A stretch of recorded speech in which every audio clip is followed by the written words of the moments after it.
Mas pinaigting pa ng Police Regional Office Cordillera ang kanilang kampanya laban sa illegal na droga, partikular sa eradikasyon ng taniman ng marijuana, kung saan umabot na sa 76.8 milyong pisong halaga ng nasirang marijuana plants at produkto nito ang kanilang naitala ngayong taon. Ang naturang accomplishment ay iniulat sa isinagawang second quarter meeting of the Advocacy Cluster of the Interagency Committee on Anti-Legal Drugs meeting na ginanap sa tanggapan ng Department of Interior and Local Government, CAR sa Baguio City. Patrolwoman Jezebel Moyaw sa balita.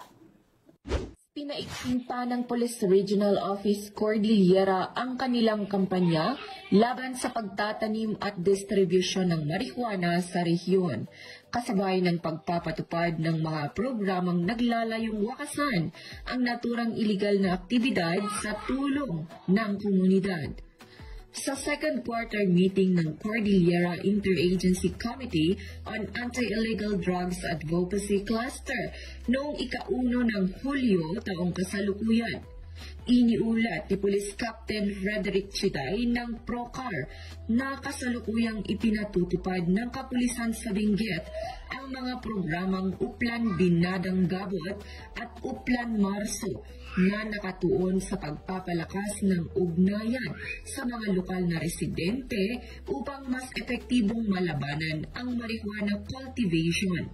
Samantala, sa lalawigan ng Kalinga, isinasagawa naman ang mga operasyon sa ilalim ng Uplan Charlie Weed at Uplan Ganja Dos na nakatuon sa pagsugpo sa mga taniman ng marijuana at paghuli sa mga individual na sangkot sa pagtatanim at pagbebenta nito.